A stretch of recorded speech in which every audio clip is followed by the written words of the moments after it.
Hey there, comic colleagues and superhero supporters. Did you know that DC's Etrigan the Demon once ran for president in an attempt to seize control of the American military in order to conquer hell and heaven? Well, if you didn't know, let me tell you about it. The Demon, Volume 3, issues 26 through 29, better known as The Demon, Political Asylum, is a four-part story written by Dwayne McDuffie and illustrated by Val Semix. We begin this terrible tale when we are introduced to a man by the name of Phil Harity. Phil has been hired to find the next model conservative to run as a Republican in the next presidential election. After compiling a list of perfect candidate qualities and running it through a computer program 3 times, he inadvertently summons Etrigan the Demon. Phil then immediately passes out, allowing Etrigan to cause havoc and eat Phil out of house and home. Once Phil comes to and reveals that he isn't a sorcerer, but in fact a pollster, Etrigan realizes that he isn't bound to the man, so he escapes and takes the first flight home. This causes Phil to have to summon the demon once more. Now angered, Etrigan lashes out, but after a brief scuffle and a discussion with the man who hired Phil, W. Dingle III, Etrigan decides that he will help their cause and run for president. Now you may be asking, why would Etrigan ever agree to run for president? Well, since Etrigan can't rule hell, once he becomes commander-in-chief, he is going to use his military resources to invade and destroy both heaven and hell. With a new silk-pressed suit and a solid, snappy slogan written by his speechwriter Patty Nonich, Etrigan begins his run by publishing America Rules, a manifesto detailing his vision for America. Allow me to read some popular excerpts. The American century over? That's the cry of a coward or fool. Our country is rolling in clover, and I say America rules. How do we get back to work? We start doing what we do so well. The military-industrial complex creates jobs for us, and that's swell. And finally, our economy's weak. It's a scandal, a stain on the flag we unfurl. We'll wipe out the deficit and make such a mess of it when our armies do conquer the world. Due to having lots of big pictures and simple answers to complex problems, Etrigan begins to garner support from a wide spectrum of Americans, such as stay-at-home moms and even superheroes. After winning a heated debate with Sam Donaldson, Etrigan began climbing the polls drastically. But this wasn't enough. Etrigan knew if he wanted to reach more Americans, he would have to crash a debate.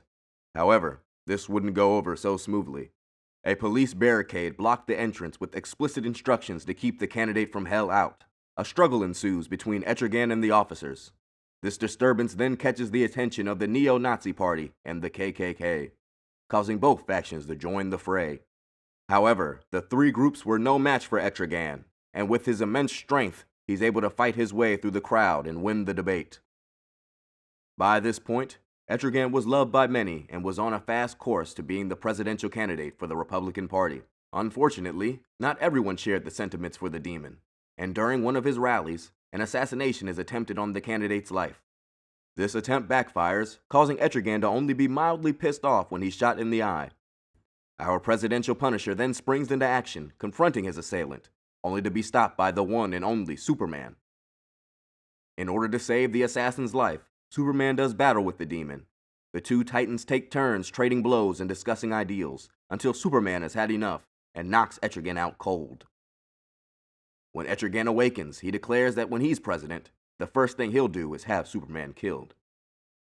He then takes to the news and spreads the word that Superman is actually a trusted advisor of his, and that the conflict between them was merely two friends discussing the next move in the demon's campaign.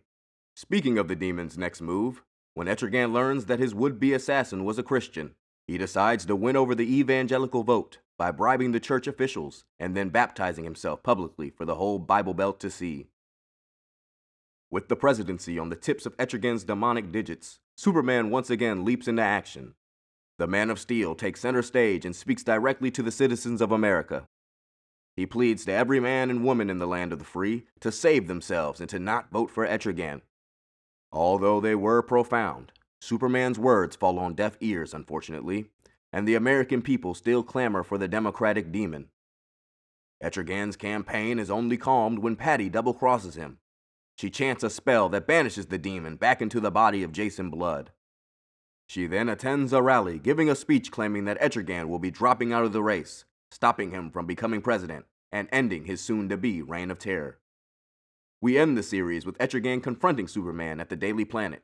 He proclaims that he may have lost this election, but he will return to run again in '96.